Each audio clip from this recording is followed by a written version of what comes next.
২ বছরের দীর্ঘ প্রবাসের পর সৌদি আরব থেকে ফিরে আসছিলাম আমি, মনে একটা গোপন উত্তেজনা নিয়ে, আমার স্ত্রীকে একটা অপ্রত্যাশিত সারপ্রাইজ দেব বলে। তাকে কোনো খবর না দিয়ে চুপি চুপি বাড়িতে পৌঁছালাম। কিন্তু দরজা খুলে ভিতরে পা রাখতেই আমার পায়ের নিচ থেকে যেন মাটি সরে গেল, কারণ আমার স্ত্রীর অবস্থা ছিল একদম অন্যরকম। কনকনে শীতের মৌসুমে ভিজে কাপড়ে ঠান্ডা মেঝেয়ে পড়েছিল সে, শরীরটা ঠান্ডায় ভয়ঙ্করভাবে কাঁপছিল। এই দৃশ্য দেখে আমার হৃদয় যেন ছিন্ন ভিন্ন হয়ে গেল। আমি তৎক্ষণাৎ এগিয়ে গেলাম, তাকে তুলে নিয়ে ঘরে আনলাম। কিন্তু তার পেটের দিকে চোখ পড়তেই আমার সমস্ত চেতনা যেন লুপ্ত হয়ে গেল। সে গর্ভবতী ছিল, অথচ ২ বছরের এই বিচ্ছেদে আমি তো তাকে ছোঁয়া পর্যন্ত করিনি। ধাক্কা আর ক্রোধে আমি তাকে ঝাঁকিয়ে জিজ্ঞাসা করলাম, সত্যি বলো, তোমার পেটে এটা কার অপরাধ লালন করছে? সে কিছু বলল না, শুধু কাপা হাতে আমার পিছনের দিকে ইশারা করল। আমি ঘুরে তাকাতেই আমার হৃদয় যেন স্তব্ধ হয়ে গেল, কারণ সেখানে আমার নাম রাকিব। আমার বড় ৩ ভাই বিয়ের পর মায়ের থেকে আলাদা হয়ে গিয়েছিল। মা ছেলেদের স্মরণ করে খুব কাঁদত, যে ৩ ছেলেই স্ত্রীর ইশারায় চলে, মায়ের কোনো মূল্যায়ন নেই।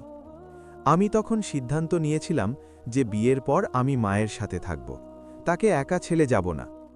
একটা সম্পর্কীয় খালা মাধ্যমে আম্মি আমার বিয়ে নুরিয়া নামের একটা মেয়ের সাথে ঠিক করেছিল। নুরিয়া তার বোনদের মধ্যে সবচেয়ে বড় এবং সুন্দরী ছিল। শুধু তার পরিবারটা ছিল একটা গরিব ঘরানা। সম্পর্কীয় খালা বলেছিল যে মেয়ের পরিবার যৌতুক দেবে না, এবং আমিরও তাদের সম্মান রক্ষা করার জন্য বলে দিয়েছিলাম যে আমার যৌতুকের দরকার নেই, আমি নিজে উপার্জন করে সবকিছু তৈরি করে নেব।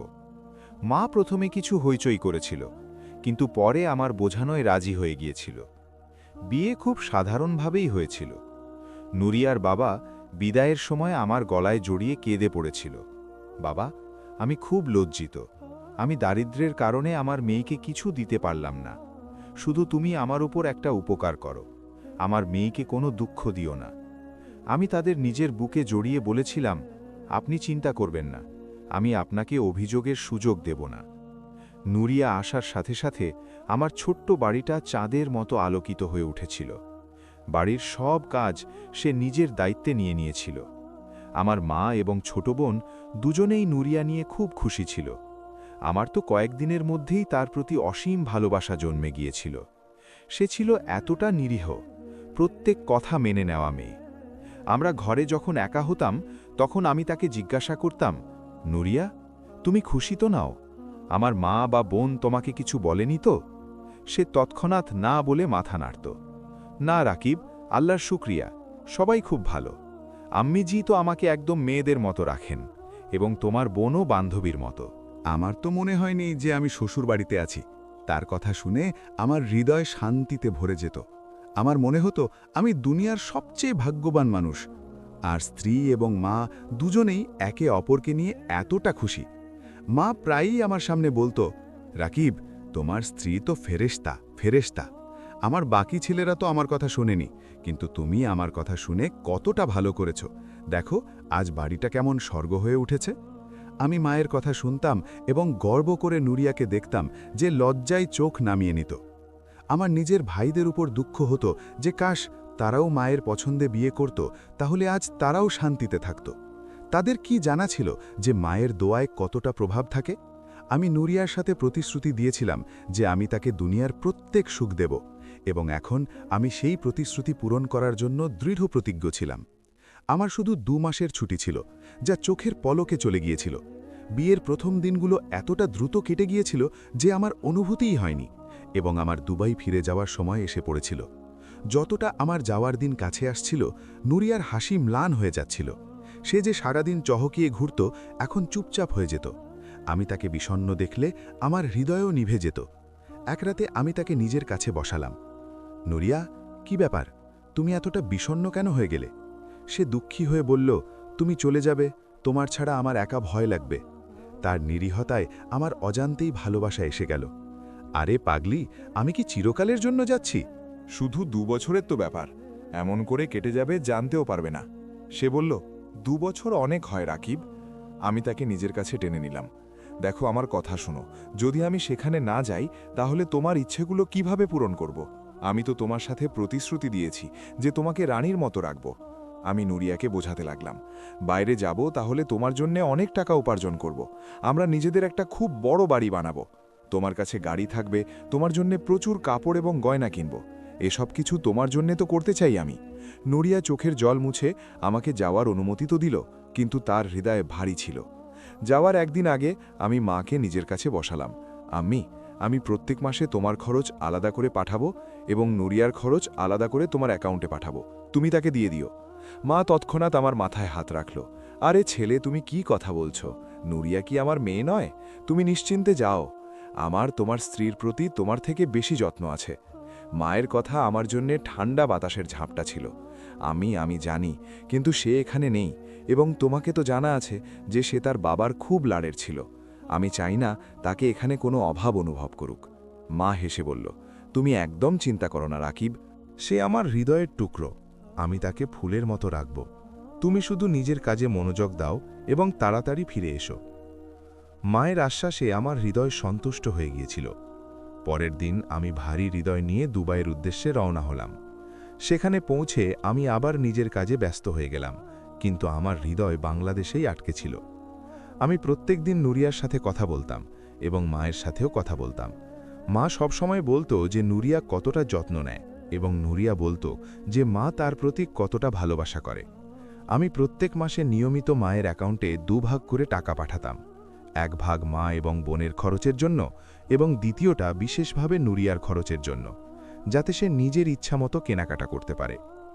সময় কেটে যাচ্ছিল এবং আমার গিয়ে প্রায় 2 বছর হয়ে যাচ্ছিল। আমি নুরিয়ার জন্য এবং নিজের মা এবং বোন দুজনের জন্য অনেকগুলো উপহার কিনেছিলাম, কিন্তু নুরিয়ার জন্য আমি কিছু বিশেষ জিনিস কিনেছিলাম। আমি তাকে দুনিয়ার প্রত্যেক সুখ দিতে চেয়েছিলাম। আমি তার জন্য দামি কাপড়, গয়না এবং পারফিউম কিনেছিলাম। আমি কল্পনায় তাকে সেই উপহার পরে দেখতাম এবং খুশি হয়ে যেতাম। আমার 2 বছর এখনও পূর্ণ হওয়ার 2 মাস বাকি ছিল যে হঠাৎ করে আমাকে কোম্পানি থেকে ছুটি দেওয়া হলো। আমার একটা প্রজেক্ট সময়ের আগেই সম্পূর্ণ হয়ে গিয়েছিল এবং কোম্পানি আমাকে বোনাসের সাথে ছুটি দিয়েছিল। আমি তৎক্ষণাৎ বাংলাদেশের টিকিট করালাম, কিন্তু আমি ভেবেছিলাম বাড়িতে বলবো না, গিয়ে নুরিয়াকে সারপ্রাইজ দেব। সে তো অবাক হয়ে যাবে এবং আম্মিও অবাক হবেন যে আমি আবার ফিরে এসেছি। আমি নিজের সব জিনিসপত্র প্যাক করলাম। হৃদয়ে খুশি এবং অধৈর্যের একটা ঢেউ দৌড়াচ্ছিল। যাই হোক, আমি খুশি খুশি বাংলাদেশে পৌঁছলাম। আমি তাড়াতাড়ি একটা ট্যাক্সি নিলাম এবং তাকে নিজের বাড়ির ঠিকানা বললাম।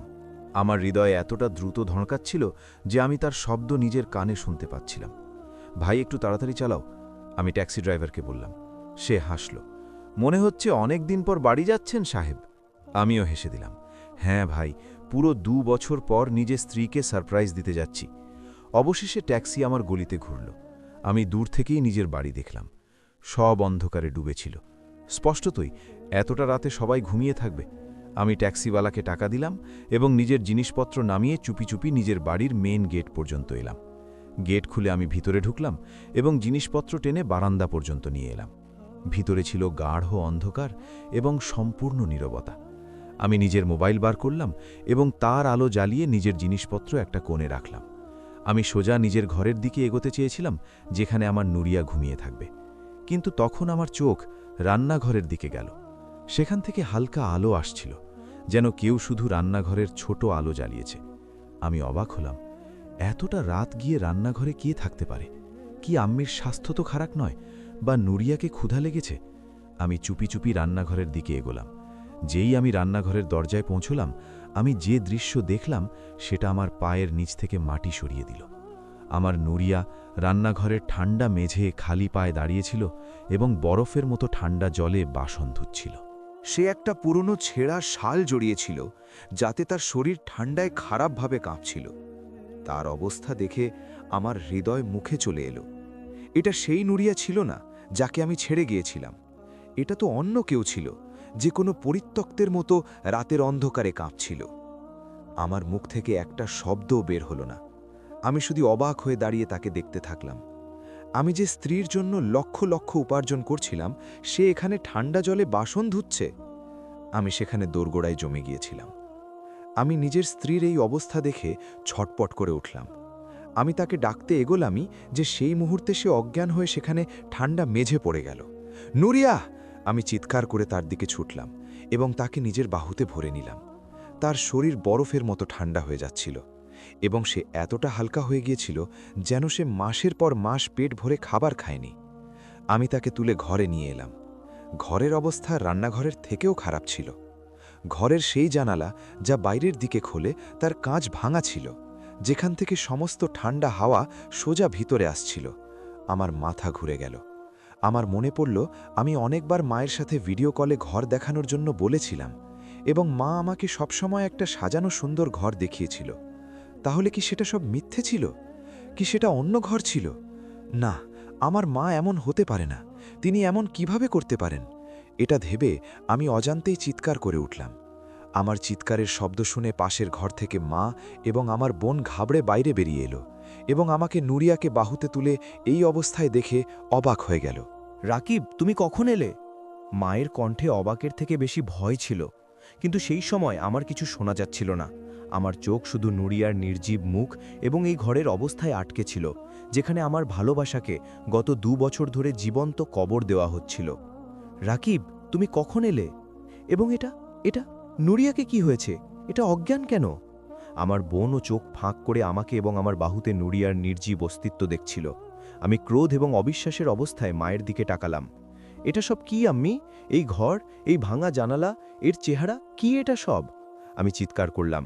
আমি নুরিয়াকে সোজা বিছানায় শুইয়ে দিলাম এবং তার বরফের মতো ঠান্ডা হাত নিজের হাতে নিয়ে ঘষতে লাগলাম। তুমি তাড়াতাড়ি গরম জল এবং কম্বল নিয়ে এসো। আমার বোন, যে এখনও ধাক্কার অবস্থায় দাঁড়িয়েছিল, আমার ধমকে কেঁপে উঠে ছুটল। মা এক পা এগোলো। রাকিব, ছেলে, তুমি প্রথমে আমার কথা তো শোনো। আমি হাত তুলে তাদের সেখানেই থামিয়ে দিলাম। কি শুনবো আম্মি? কি শুনবো আমি যে তুমি আমার সাথে গত 2 বছর ধরে মিথ্যা বলছো? তুমি আমাকে ভিডিও কলে কোন ঘর দেখাতে? হ্যাঁ? মায়ের চোখ নামিয়ে গেল। সেটা তো তোমার বোনের ঘর ছিল। আমি ভেবেছিলাম তুমি চিন্তিত হবে তাই। আমি হাসলাম, একটা বিষাক্ত হাসি। চিন্তিত হতাম আমি?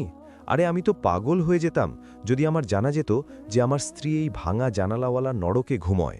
সেই টাকা কোথায় গেল আম্মি, যা আমি প্রত্যেক মাসে পাঠাতাম? তার ব্যক্তিগত খরচের জন্য টাকা কোথায় গেল? মা এখন চোখ তুলল এবং বলল, সেই টাকা বাড়ির খরচে লেগে গেল। দরকার ছিল আমার বোনের বিয়ের জন্য আলাদা টাকা পাঠাতাম, তোমার নিজের খরচের জন্য আলাদা টাকা পাঠাতাম। সেগুলো সব কোথায় গেল? মা এখন ক্রোধে এলো। খরচ হয়ে গেল বাস, এবং তুমি কার জন্য উপার্জন করছো? আমি তোমার মা, আমার অধিকার আছে তোমার উপার্জনে। আমি অসহায়ভাবে নুরিয়ার মুখ দেখলাম। তোমার অধিকার আছে আম্মি, আমার সবকিছু তোমার। কিন্তু তার কি অপরাধ ছিল? তার টাকা তুমি কেন ছিনিয়ে নিলে? এতক্ষণে আমার বোন কম্বল নিয়ে এসেছিল। আমি তাড়াতাড়ি নুরিয়াকে কম্বলে জড়িয়ে দিলাম। সে এখনও অজ্ঞান ছিল এবং তার শরীর কাঁপছিল। আমি নিজের বোনের দিকে তাকালাম। তুমি তো এর বান্ধবী হয়ে ঘুরতে, ফোনে তো বলতে আমি নুরিয়ার খুব যত্ন নেয়। তুমিও আমাকে সত্য বলনি। আমার বোন ঘাবড়ে মায়ের দিকে তাকালো এবং পরে চোখ নামিয়ে নিল। ভাই, সেটা আমি বলতো যে এটা তোমার উপর জাদু করছে, তোমাকে আমাদের থেকে ছিনিয়ে নেবে। এটা ভালো নয়। আমার মাথায় যেন কেউ হাতুড়ি মারল। জাদু? এই নিরীহ মেয়ে জাদু করবে এবং তোমরা বিশ্বাস করলে, শুধু কারণ এটা যৌতুক নিয়ে আসেনি? মা এখন খোলাখুলি সামনে এলো। হ্যাঁ, যৌতুক নিয়ে আসেনি, খালি হাতে এসেছে রাজকন্যা, এবং আসার সাথে সাথে তোমাকে আমার থেকে ছিনিয়ে নিয়েছে। সারা দিন ফোনে লেগে থাকতো, তোমাকে আমার খারাপ কথা বলতো।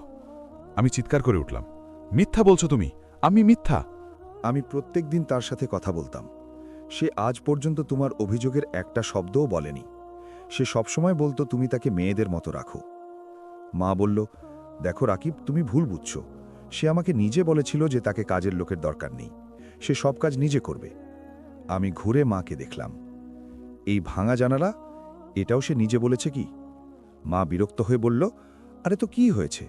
ভেঙে গেল তো মেরামত করিয়ে নেব। তুমি এসে গেছো, এখন মেরামত করিয়ে দিও। এতে এতটা চিৎকার করার কি আছে? এতক্ষণে নুরিয়ার কিছু চেতনা এলো। সে চোখ খুলল এবং আমাকে এবং মাকে এমন করে বিতর্ক করতে দেখে তার চোখে ভয় ঢুকে গেল। সে দুর্বল হাতে আমার বাহু ধরার চেষ্টা করতে লাগল। রাকিব, বাস করুন প্লিজ, আম্মিজিকে কিছু বলবেন না। আমি তার ঠান্ডা হাত নিজের হাতে নিলাম। তুমি চুপ করো নুরিয়া, একটা শব্দও বলবে না তুমি। মা এখন অসতর্কতায় বলল। তাদের কণ্ঠে ঘৃণা ছাড়া ঘৃণা ছিল। কি হওয়া উচিত ছিল? রাকিব যৌতুকের কোনো জিনিস নিয়ে আসেনি এবং প্রত্যেক জিনিসে নিজের রাজত্ব জাহির করে। এটা জিনিস আমার, এখন এর সাথে এমনই হওয়া উচিত ছিল। মা আমার চোখে চোখ রেখে বলল, তুমি যাও, তোমার দ্বিতীয় বিয়ে করে দেব, খুশি থাকো তুমি, খুব ভালোভাবে। আমি কাঁপতে কাঁপতে নুরিয়াকে দেখলাম যে এখনও নিস্তেজ পড়েছিল। কি তুমি এটা কি বলছো? আমি নিজের মায়ের সামনে গড়গড় করে বললাম, তোমার কি অনুভূতি আছে, তুমি কি বলে দিলে? মা হেসে উঠল, হ্যাঁ ঠিক বলছি, এটা তোমার যোগ্য নয় নুরিয়া। আমি নিজের বোনের দিকে তাকালাম, যে কোণে দাঁড়িয়ে কাঁপছিল। তুমিও এমন মনে করো? আমার বোন চোখ ফিরিয়ে নিল।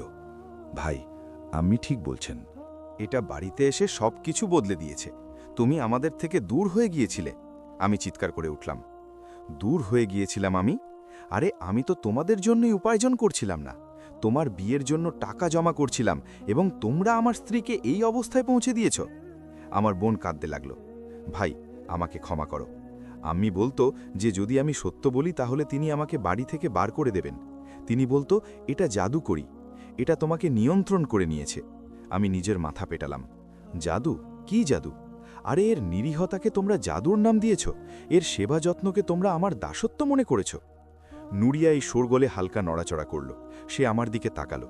তার চোখে একটা অনুরোধ ছিল, যেন বলছে, বাস করো, আমাকে আর অপমান করিও না। কিন্তু আমি বাস করতে পারছিলাম না। আজ ন্যায়ের দিন ছিল। আমি নুরিয়াকে, যে বিছানায় ভয়ে কুঁকড়েছিল, নিজের বাহুতে ভরলাম। আমি তাকে নিজের বুকে জড়িয়ে নিলাম, তাকে শক্ত করে ধরলাম এবং মায়ের চোখে চোখ রেখে বললাম, মা, কারো মেয়েকে নিয়ে এমন অপমান করা হয়? এটা আমার স্ত্রী ছিল এবং তোমরা আমার সাথে প্রতিশ্রুতি দিয়েছিলে তুমি এর যত্ন নেবে। মা ক্রোধে আমাকে দেখল। প্রতিশ্রুতি? কি প্রতিশ্রুতি, যখন এটা স্ত্রী হওয়ার অধিকার পালন করেনি?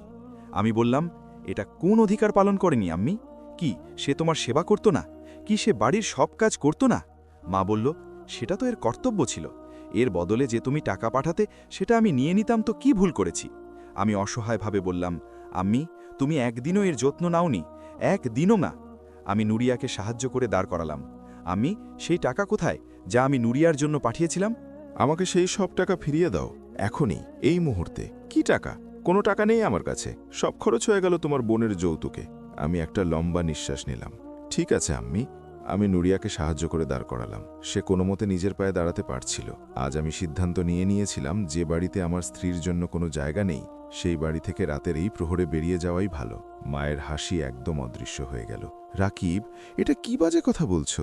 রাতের এই সময় কোথায় যাবে? তুমি এই মহিলার জন্য আমাকে ছেড়ে দেবে? আমি বললাম, ছাড়ছি না আম্মি, কিন্তু ন্যায় করছি। অন্তত নিজের স্ত্রীকে তার অধিকার দিয়ে আমি কিছু হৃদয়ের শান্তি অনুভব করব। যেই আমি নুরিয়াকে নিয়ে দরজার দিকে পা বাড়ালাম, মা পিছন থেকে যা করল তার আশা আমার ছিল না। মা পিছন থেকে চিৎকার করল, রাকিব, যদি আজ তুমি এই দোরগোড়া থেকে বাইরে গেলে, তাহলে বুঝে নেও যে তোমার মা তোমার জন্য মারা গেছে। এটা তাদের শেষ অস্ত্র ছিল। কিন্তু আজ আমিও সিদ্ধান্ত নিয়েছিলাম। আম্মি, তুমি আমাকে আগেই মেরে দিয়েছিলে, যখন তুমি আমার আমানতে বিশ্বাসঘাতকতা করেছিলে। আমি ঘুরেও দেখলাম না এবং নুরিয়াকে নিয়ে সেই বাড়ি থেকে বাইরে বেরিয়ে এলাম। রাতের বরফের মতো হাওয়া যেই আমাদের শরীর স্পর্শ করল, নুরিয়া যে আগেই অর্ধচেতন ছিল, খারাপভাবে কাঁপতে লাগল। সে আমার দিকে ভয়ার্ত চোখে তাকালো। তার চোখে অশ্রু ছিল না, বরং গভীর ধাক্কা ছিল। রাকিব, এটা তুমি কি করলে? তার কণ্ঠ কোনো মতে বের হলো। আম্মি, জি, তিনি কি করবেন? আমাকে ফিরিয়ে নাও, আমি তাদের কাছে ক্ষমা চেয়ে নেব, সব আমার দোষ। না নুরিয়া, এখন কোনো ক্ষমা নয়। আমি মাকে ছাড়িনি, আমি অত্যাচার ছেড়েছি, এবং তোমার কোনো দোষ নেই। দোষ আমার যে আমি তোমাকে এদের ভরসায় ছেড়ে দিয়েছিলাম। আমি তাকে সাহায্য করে গলির কোণ পর্যন্ত নিয়ে এলাম। রাস্তা একদম নির্জন ছিল এবং দূর দূর পর্যন্ত কোনো যানবাহন দেখা যাচ্ছিল না। নুরিয়া ঠিকমতো হাঁটতেও পারছিল না। আমি তাকে সেখানে ফুটপাথে বসালাম এবং নিজের জ্যাকেট খুলে তার কাঁধে দিয়ে দিলাম। আমি তাকে ভালোবাসায় রিকশায় বসালাম এবং রিকশাওয়ালাকে বললাম, আমাদের কাছের হাসপাতালে নিয়ে চলো। রিকশাওয়ালা অবাক হয়ে আমাদের দুজনকে দেখল, কিন্তু কিছু না বলে রিকশা স্টার্ট করল। হাসপাতালের ইমার্জেন্সি রুমে যখন ডাক্তার নুরিয়াকে দেখল, তখন তাদের মুখে চিন্তা উঠল। এদের অবস্থা তো খুব খারাপ, এদের গুরুতর পুষ্টির অভাব, কমজোরি এবং নিউমোনিয়া মনে হচ্ছে। তোমরা এদের হাসপাতালে আনতে এতটা দেরি কেন করলে? আমি কি বলতাম যে দেরি আমি করিনি, দেরি তো আমার মা করেছিল, যে আমারই টাকায় আনন্দ করতে থাকলো এবং আমার স্ত্রীকে ক্ষুধার্ত রাখল। ডাক্তার সাহেব, প্লিজ এদের বাঁচান, এটা খুব দুর্বল হয়ে গেছে। ডাক্তার তাকে তৎক্ষণাৎ ভর্তি করল এবং নার্স তাকে ওয়ার্ডে নিয়ে গেল। আমি সেখানে করিডোরে একটা বেঞ্চে ধপ করে বসে পড়লাম। আমার কানে মায়ের সেই কথা গুঞ্জরিত হচ্ছিল, এর সাথে এমনই হওয়া উচিত ছিল, এটা বাঁজা। ও আল্লাহ, আমি কি অপরাধ করেছিলাম যা শাস্তি আমার নিরীহ স্ত্রী পাচ্ছে? আমি সেই সময় ফোন বার করে নিজের এক বন্ধুকে কল করলাম যে প্রপার্টির কাজ করে। ইয়ার, আমাকে আজ রাতেই একটা ছোট বাড়ি ভাড়ায় চাই। যে কোনো হোক, বাস পরিষ্কার পরিচ্ছন্ন হোক। সে অবাক হলো। রাকিব, তুমি কখন এলে এবং এতটা রাতে? সব ঠিক আছে? আমি বললাম, হ্যাঁ, সব ঠিক আছে, বাস তুমি ব্যবস্থা করো, আমি সকালে টাকা দেব। নুরিয়াকে 2 দিন হাসপাতালে রাখা হলো। এই 2 দিনে তার অবস্থা কিছু স্বাভাবিক হলো। আমি সারাক্ষণ তার কাছে বসে থাকলাম। সে ঘুমিয়ে থাকত এবং আমি তাকে দেখতাম যে এই 2 বছরে তার মুখের সব আলো কোথায় চলে গেছে। যখন সে জাগত তখন আমাকে দেখে ভয় পেয়ে যেত। আম্মিজি তো রাগ করবেন। আমি হেসে তার কপালে চুমু খেতাম। এখন কেউ রাগ করবে না, এখন শুধু তুমি এবং আমি আছি। 3য় দিন ডাক্তার তাকে ছেড়ে দিল। আমি তাকে রিকশায় বসিয়ে তার নতুন ভাড়া বাড়িতে নিয়ে এলাম, যা আমার বন্ধু ব্যবস্থা করেছিল। সেটা একটা ছোট 2 ঘরের বাড়ি ছিল। নুরিয়া বাড়িটা দেখল এবং পরে আমাকে দেখল। রাকিব, এটা? আমি তাকে সাহায্য করে ভিতরে নিয়ে এলাম। এটা আমাদের নতুন বাড়ি নুরিয়া, ছোট, কিন্তু এখানে তোমার ওপর কোনো অত্যাচার হবে না। এখানে তুমি আমার রানী। নুরিয়া ভালো হচ্ছিল, তার মুখে রক্ত চলতে লাগলো, দিন কাটতে লাগলো, সে হাসতে লাগলো। একদিন আমি কাজ থেকে ফিরে এলাম, তখন সে বলল, রাকিব, আমি আম্মিজিকে ফোন করেছিলাম। আমার হৃদয়ে থমকে গেল। তারপর কি বললেন তারা? নুরিয়া চোখ নামিয়ে নিল। তারা বললেন যে আমি তাদের ছেলেকে ছিনিয়ে নিয়েছি। তারা আমার সাথে কখনো কথা বলবেন না। তারা আমাকে খুব খারাপ বলেছেন। আমি একটা গভীর নিঃশ্বাস নিলাম। তুমি ফোন কেন করলে নুরিয়া, যখন তোমাকে জানা ছিল তারা এটাই বলবেন? সে বলল, তারা তোমার মা রাকিব, আমি চাই না আমার কারণে তুমি। আমি তার ঠোঁটে হাত রাখলাম। বাস, আমার মা যা করছেন সেটা তাদের কর্ম, আমি নিজের কর্ম খারাপ করব না। আমি তাদের অ্যাকাউন্টে এই মাসের খরচ পাঠিয়ে দিয়েছি। নুরিয়া অবাক হয়ে গেল। এত কিছু হওয়ার পরেও? আমি বললাম, হ্যাঁ, কারণ তিনি আমার মা, তাদের খাবার দাবার আমার ওপর কর্তব্য, কিন্তু তোমার শান্তি আমার ওপরও কর্তব্য। আমি দুটোকে সাথে নিয়ে চলব। কিছু মাস কেটে গেল। আমার বোনের বিয়ের তারিখ এসে গেল। একদিন আমার বোন আমাকে লুকিয়ে ফোন করল। সে কাঁদছিল। ভাই, আম্মি আমার বিয়ে ঠিক করেছেন, তারা বলছেন তুমি এই বিয়েতে আসবে না। আমি বললাম, তুমি চিন্তা করো না, আমি আসব এবং তোমার সব যৌতুক আমিই দেব। সে কাঁদতে লাগল। না ভাই, আম্মি তোমার পাঠানো টাকা থেকে সব তৈরি করে নিয়েছেন, সেই টাকা যা ভাবির ছিল। আমি চোখ বন্ধ করলাম। তুমি সেই টাকা নুরিয়ার ছিল, সেটা তার অধিকার ছিল, কিন্তু তুমি আমার বোন, তোমারও আমার ওপর অধিকার আছে। আমি সেই টাকা নেব না। আমি নিজের নতুন উপার্জন থেকে তোমার বিয়ে করব। আম্মিকে বলে দিও, রাকিব নিজের বোনকে খালি হাতে বিদায় করবে না। আমি দিন রাত কাজ করলাম। আমি নুরিয়াকেও বললাম, নুরিয়া, আমার বোনের বিয়ে, আমাকে তার জন্য উপহার নিতে হবে। নুরিয়া হেসে নিজের সেই ছোট সোনার লকেট, যা তার গলায় ছিল, দিয়ে দিল। নুরিয়া নিজের ননদের বিয়েতে সব খরচ করল। আমি বিয়ের দিন গেলাম। নুরিয়া আমার সাথে ছিল। মা যেই আমাদের দুজনকে দেখল, তারা মুখ ফিরিয়ে নিল।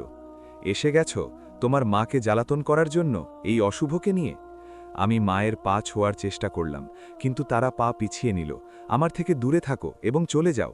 আমি নিজের বোনকে জড়িয়ে ধরলাম, তাকে তার উপহার দিলাম এবং নুরিয়ার হাত ধরে চুপচাপ সেখান থেকে ফিরে এলাম। জীবন এগোতে লাগল। আমরা নিজেদের ছোট বাড়িতে খুব খুশি ছিলাম এবং তারপর আল্লাহ আমাদের শুনলেন। নুরিয়া গর্ভধারণ করেছে।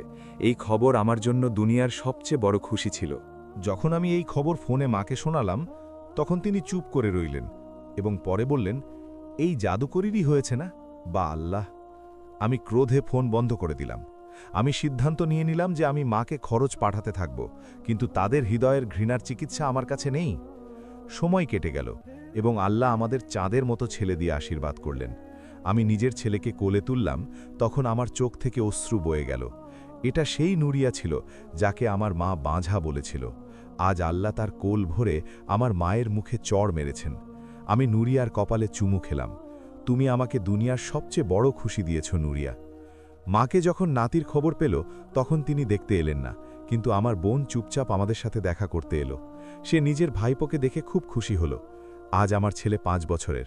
আমরা নিজেদের নতুন বাড়িতে হাসি খুশিতে থাকি। আমি আজও নিজের মাকে প্রত্যেক মাসে নিয়মিত খরচ পাঠাই। আমি তাদের সাথে দেখা করতেও যাই। তিনি আমার সাথে ঠিকমতো কথা বলেন না, তিনি আজও আমাকে ভালো মনে করেন না। তিনি মনে করেন আমার স্ত্রী আমাকে নিয়ন্ত্রণ করে নিয়েছে। কিন্তু আমার সেটা নিয়ে চিন্তা নেই, কারণ যদি আমি আল্লাহ থেকে প্রতিদান নিতে চাই তাহলে আমাকে আল্লাহর হুকুমে চলতে হবে, এবং আল্লাহর হুকুম ন্যায়ের। আমি নিজের স্বর্গকে রাগান্বিত তো করেছি, কিন্তু আমি কারো মেয়েকে নরকে জ্বালাতন করিনি এবং তার অধিকার লঙ্ঘন করিনি। এবং এটাই আমার শান্তি, এটাই আমার জয় যে আমি একটা পুরুষ হওয়ার অধিকার পালন করার চেষ্টা করেছি।